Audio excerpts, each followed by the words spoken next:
Leaf curl virus टमाटर के पौधे में होने वाली एक प्रमुख बीमारी है। इस बीमारी की वजह से टमाटर के जो पौधे होते हैं वे वृद्धि नहीं कर पाते हैं और फूल और फल जब लगते हैं तो उनका ही विकास नहीं हो पाता है। इस रोग के एक बार लग जाने के बाद में इसका नियंत्रण बहुत ही मुश्किल होता है, क्योंकि यह एक वायरस जनित रोग है। इसी वजह से एक बार पौधों में इस रोग के लग जाने के बाद पौधों को उखाड़ कर फेंकना, उनको जलाना या फिर भूमि में गाड़ देना ही इसका उपाय रहता है। लेकिन इस वीडियो में हम ये जानेंगे कि एक बार अगर ये रोग लग जाए तो हम उसे किस तरह से उपचार कर सकते हैं, ताकि जो हमारा पौधा है, प्रभावित पौधा, वह अच्छी तरीके से ग्रोथ कर सके और सामान्य और अधिक से अधिक उत्पादन दे सके। जैसे कि पहले ही मैं बता चुका हूँ, इस रोग का कारण एक वायरस होता है और इस रोग को प्रभावित पौधे से स्वस्थ पौधे तक पहुँचाने का कार्य सफ़ेद मक्खी करती है। इसे बेमेसिया टेबेकई भी कहते हैं।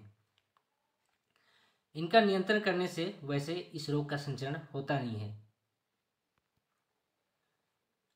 अगर हम इस रोग के लक्षण देखें तो जो पत्तियां होती हैं टमाटर की, वे सिकुड़ कर छोटी छोटी हो जाती हैं। इससे पौधों का विकास हो नहीं पाता है। इंटरनोड की लंबाई कम रह जाता है और फिर जो टॉप ग्रोइंग पोर्शन होता है वहाँ भी वृद्धि नहीं देखी जाती। अब ट्रीटमेंट कैसे करेंगे?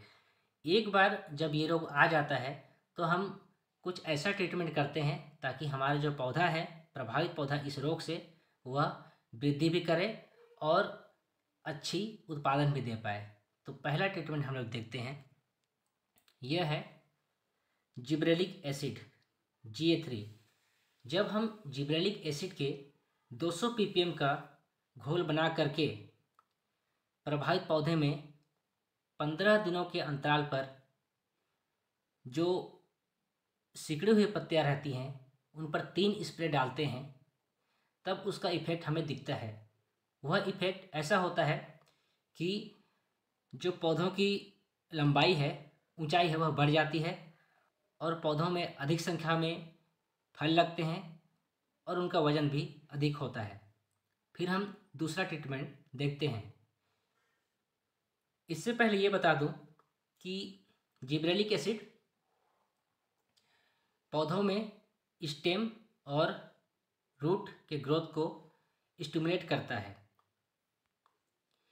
हमारे दूसरे ट्रीटमेंट में नेपथलीन एसिड या NAA है। इसका भी 200 ppm का सांद्रता तैयार करके 15 दिनों के अंतराल पर 3 बार छिड़काव करते हैं प्रभावित पौधों में। तो वहाँ पर भी पौधों की ऊंचाई बढ़ जाती है, पौधे जो शाखाएं प्रभावित होती हैं वे भी बढ़ने लगते हैं और पौधों में, प्रति पौधों में फल की संख्या बढ़ जाती है और उनका वजन भी अधिक होता है। तो इस तरह से इस बीमारी से प्रभावित पौधों से हमें जो हानि होना रहता है उससे हमें बचत हो जाती है।